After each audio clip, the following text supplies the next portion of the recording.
It's been several years since my last Get to Know You video, and in that time I've added like 100,000 subscribers, so it's time to do it again. I made a post asking you to ask me questions about me, not about movies, and you asked over 300 questions. Now, I can't answer that many, but I did pick out the ones that best captured what questions you were asking the most.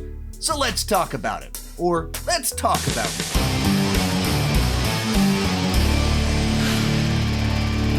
Real quick before we get started, I'm actually recording this right now after I've answered all the questions. I thought this video was going to be 10 or 15 minutes long. Then, as of this recording, we're 54 minutes into the recording, so I'm going to split this into two different videos. The other video will be on my second channel, Sean Chandler Plus, where I kind of do clip outs from my live streams and stuff. So if you want kind of more freeform Sean Chandler, please subscribe to that channel. Also, head on over there once this video is done, and you can learn even more about me. And with that said, let's get started. Kicking things off are questions about my childhood, growing up, school, that kind of things. Where were you born? I was born in San Jose, California in 1981.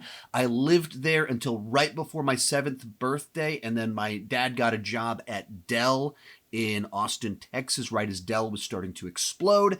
And we moved to Austin, Texas, and essentially that's where I've been besides when I went off to college, which there's another question about that, but I've spent almost my entire life in the Austin area. Catherine Larson, one of my supporters over on Patreon, asks, how many siblings do you have? I have a brother and a sister. My brother is a half-brother on my dad's side, and he's 15 years older than me, so I didn't really grow up with him, and he's lived in Denver his entire life. Actually, at the time that I'm posting this video, I'm in Denver for one of his oldest son's graduation, which is kind of fun. But he has a personality, sense of humor very similar to mine. Even though I didn't really grow up with him, we can get along really well. And then my sister is just a few years older than me. And so we grew up together. We rode our bikes to comic book stores together growing up. She lives about 20 minutes away from me, so I see her every couple of weeks. She goes to press screenings with me very frequently, and even the night that I'm filming this video, her kids are going to come over and babysit my kids, and actually, her kids are graduating this year as well. It's making me feel old that so many of my nephews and my niece are all graduating this year. I'm old. Did you have any pets growing up? Looking forward to the video. Hopefully, it lives up to your expectations. Yeah, I had a lot of pets growing up. We had a couple of cats, Shadow and Kittle. We had a dog. His name was Bino.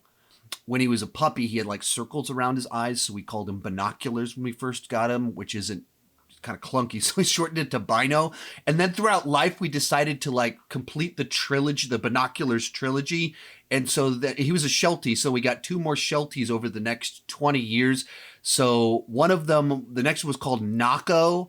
And then when I got married, the first dog my wife and I got had to be a Sheltie. That was a demand of our marriage. And it was called Lars. So over 20 years, I had 3 Shelties, Bino, Nako, and Lars, Binoculars. So pretty ridiculous thing. We also had a rabbit for a little while, a hermit crab, but I'm a dog person. Like if my wife wanted to get cats or whatever, I'd be fine with it.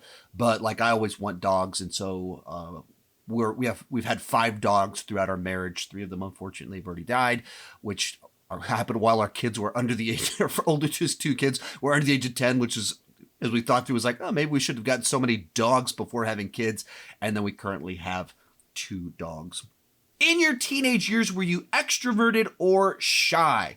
I'm actually a very introverted person. People usually assume otherwise because I'm a personality, whether on YouTube and I talk fast and wave my arms around, or I do a lot of public speaking. I can be a persona and be very outgoing and loud and confident, but I'm much more awkward talking to people that I don't know. I'm not confident just casually interacting with people that I'm not familiar with.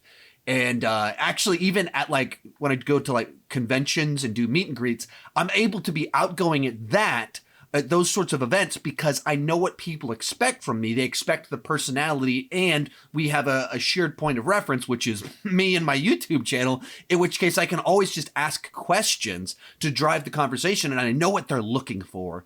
But like if I'm just out in public, I'm very nervous around people I don't know. And it often makes people think that I don't like them or I'm being off-putting or I'm cold. And it's not that. It's that I'm scared of you. I'm shy and I'm introverted. So I was very much the same way kind of in high school, and I didn't understand it as well because I was very shy in class until I wasn't. And so in certain classes, I was absolutely the class clown because somehow I got that reputation as the funny performer guy.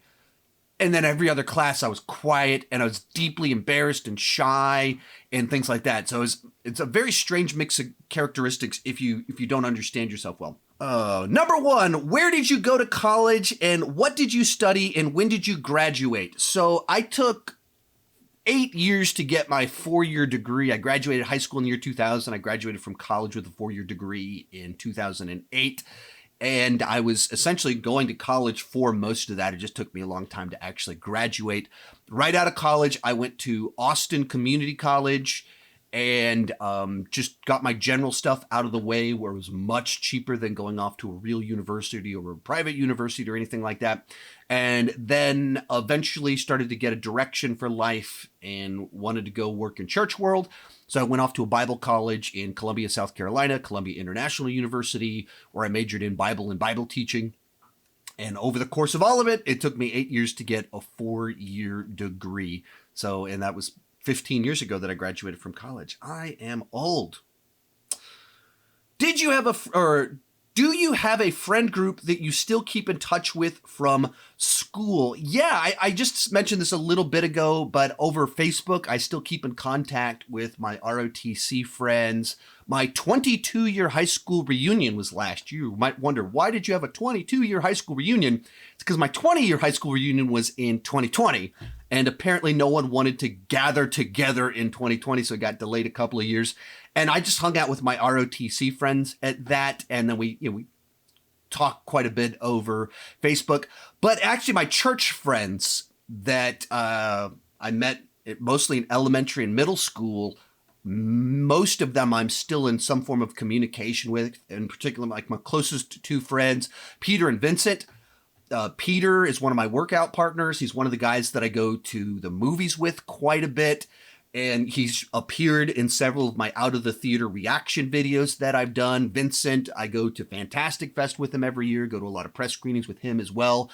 And I met them in 3rd grade and 5th grade, and we're still friends. And several other people from church we're still buddies. How tall are you? So Austin Burke told me that I should tell people that I'm 6'2". That's what he told me last year. And then when I met him in Cleveland this year, he told me I should tell people that I'm 6'3". And a week later, I saw him at MegaCon, or we did an event with him at MegaCon in Florida.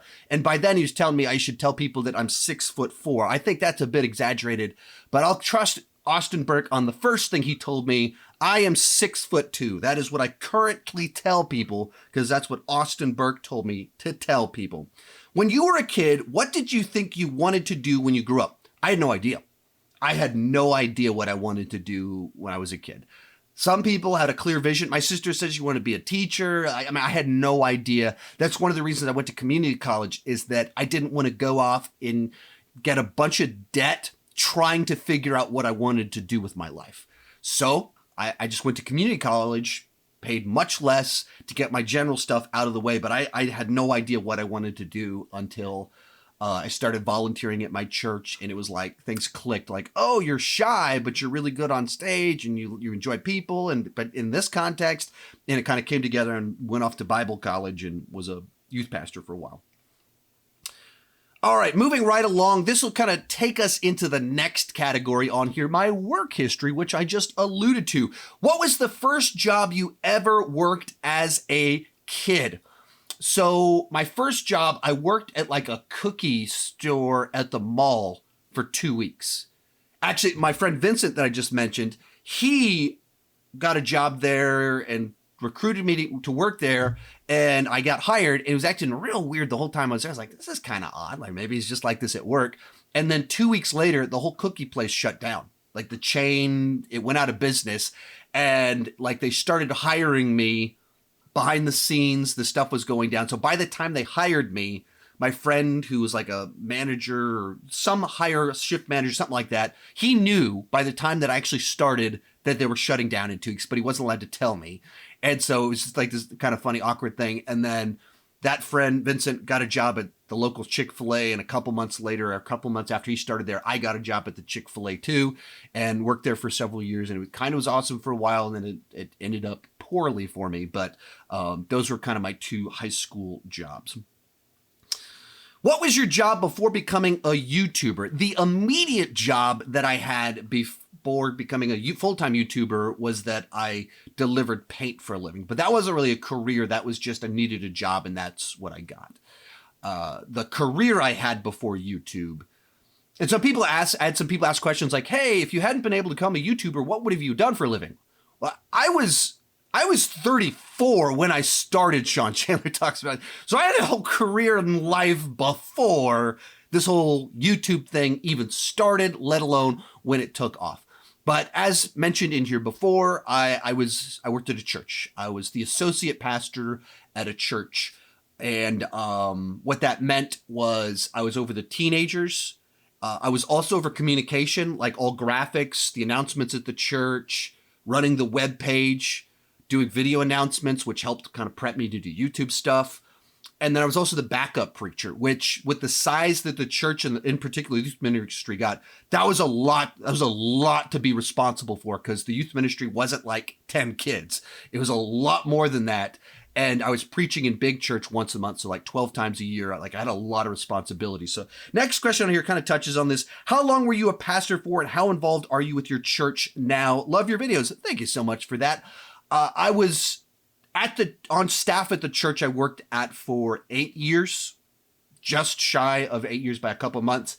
And then I'd kind of been heavily doing church stuff, kind of youth pastor type things for 2-3 years before that. So about 10 years, maybe you could say I was in that youth pastor category. And so how active am I in church currently? Not as much as I'd like to be, kind of because it's tough for me to commit to volunteer stuff at my church with kind of the nature of my work. So they've asked me to be a small group leader, but I just can't because my nights are so different because of press screenings are not on a set night of the week and then traveling a good bit. And then I was going to launch kind of a Sunday morning class where I was going to be the lead teacher for it. Went to a whole training thing back in February for it. And then I've just done all this travel that it just didn't make any sense. I couldn't make it work. And so it's been tough. But I'm still at the same church that I worked at before, but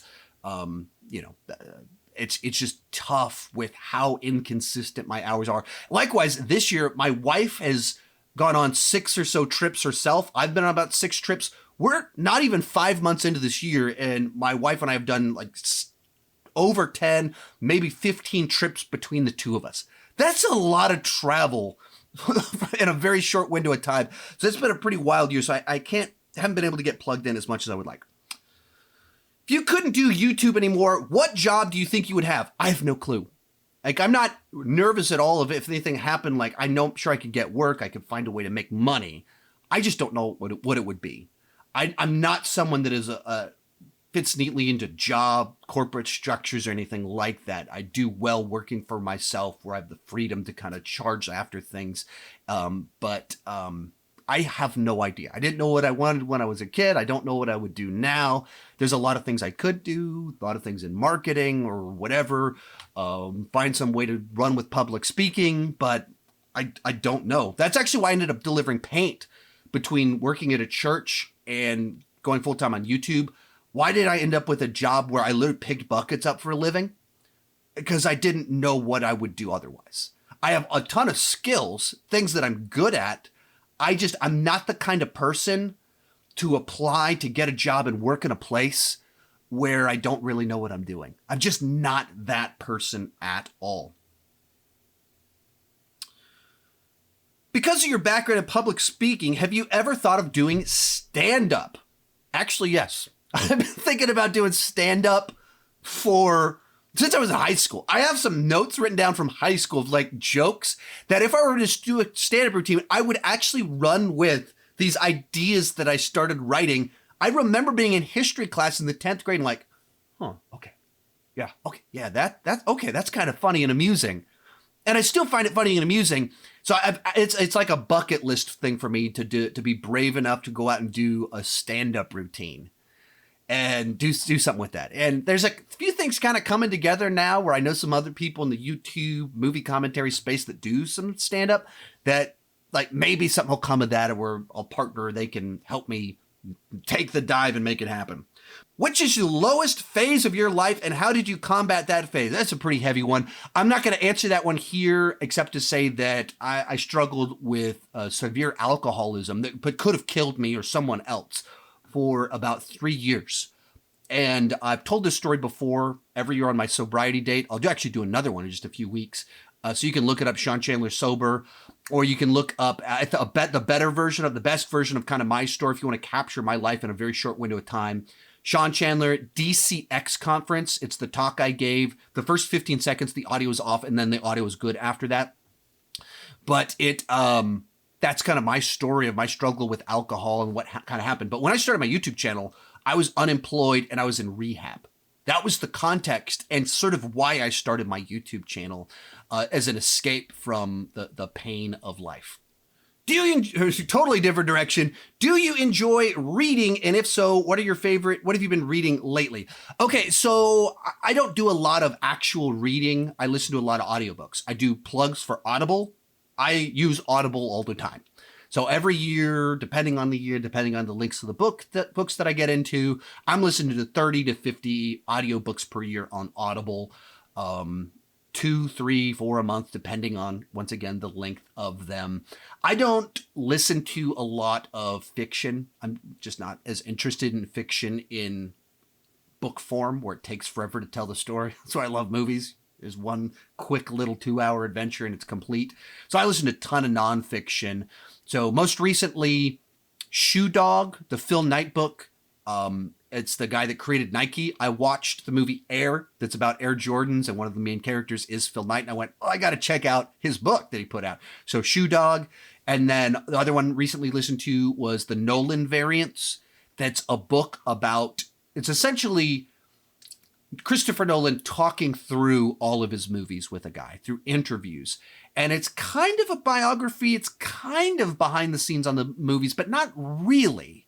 It's not designed to be either one of those two things. It's much more of just kind of like how does Nolan's brain work? What shaped the way that he is? Super fascinating book. If you're a Nolan fan, absolutely think you should check it out. I'm probably going to re-listen to it movie by movie as I rewatch the movies leading up to the release of Oppenheimer. But anyway, I've got to plug Audible as long as I'm talking about this. If you want to get into audiobooks, you can get a free trial of Audible and get a free audiobook of your choice at audibletrial.com/Sean Chandler. And I would recommend Shoe Dog or Nolan Variants.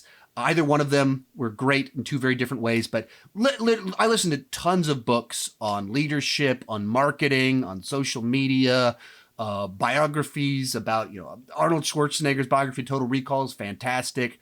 Things like that kind of inspire me and kind of help me do what I do a little bit better. Diving into kind of my wife and I, family stuff like that. What was you and your wife's first date? And then right along those same lines, how did you and your wife meet and get married? So we actually grew up going to the same church, or I grew up going to the church and she started attending there when she was in high school. I'm a couple years older than her. So when I was a freshman, she was a sophomore. I didn't really know her. By the time she got plugged in, it was a pretty big youth group. But we had an enormous amount of overlap in kind of friend groups or families. So I mentioned before Peter Butler, one of my very good friends. She was friends with Angela Butler. She's friends with the sister. I'm friends with the brother. And there were all of her high school boyfriends were people that I had been friends with for 10 years before she met them, which is kind of funny the way that worked out. But we never met at the time. And then over the next few years, I was in several bands and musical projects, and I ended up kind of working on one with her brother and knew her brother a little bit, but I didn't know they were related. Especially at the time, they looked very different. So I had no idea they were related to each other. And so worked on some music projects with him, went to some concerts with him. And then when I was about to go off to Bible college, she was already attending that Bible college because, like I said, it took me 8 years to get my 4-year degree. So I didn't go off to college until I'd been out of high school for 5 years. So she'd already gone off and had been there for 3 years by the time I was going. So we were at a mutual friend's 4th of July party. Peter Butler's for me, Angela Butler's for her. And I knew she was out in the state I was going to. And I asked her about churches in Columbia, South Carolina. If you're about to go out to Bible college, that's a great pickup line. If you're trying to find a wife, ask her about churches. And that's what I did. I got her number on a back of a piece of paper that on the front side of the paper, I had a different girl's name and number. The girl's also named Jennifer. I still have that piece of paper. But that's kind of how we met. And then I went to go to her house to go on first time we kind of hung out. And her brother opened the door. And I thought it was her brother's friend because I didn't know they were related, but he was there. And since I didn't think they were connected, I just assumed, oh, it's her brother's friend. Turns out, no, that's her brother. So found that out. And so our first date, sort of, I don't know what you would kind of exactly define it as, but going to Inner Space Caverns in Georgetown, Texas, right side of Austin. A group of us actually went to these caverns. The way things kind of worked out, she needed a ride to Columbia, South Carolina. And so she rode with me to college. And it's like a 20-hour drive. So before we were going to go on that car ride, she's like, we should probably get to know each other a little bit better or something like that. So we ended up going to Inner Space Caverns with a group of us and kind of hung out, talked. And then I gave her a 20-hour car ride from Texas to South Carolina. And then 18 months later, we got married. As it turns out, if you ride in a car with someone for 18 hours, they either drive you crazy or you get married or you become best friends. There's not a lot of options in there. Final question on here. Woo!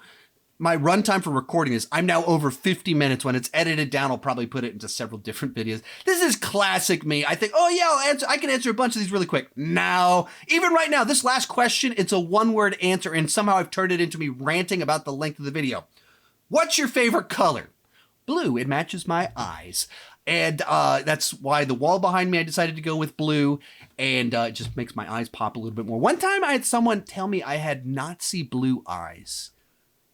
I still don't know how to take that. I think it's a compliment, but it sounds like a really bad insult at the same time. But Nazi blue eyes. I got blue eyes, so I like the color blue. Now you know me a little bit better. Alrighty, when I started this video, I thought it was going to be 10-15 minutes long. I forgot that I can't give short answers to anything. So as of this recording, we're at 53 minutes. Pretty sure I'm going to split this one into a couple different parts, and I'll put the second half over on my second channel. You can check it out right over there and learn even more about me. Thank you so much for watching, and keep talking movies and TV too much.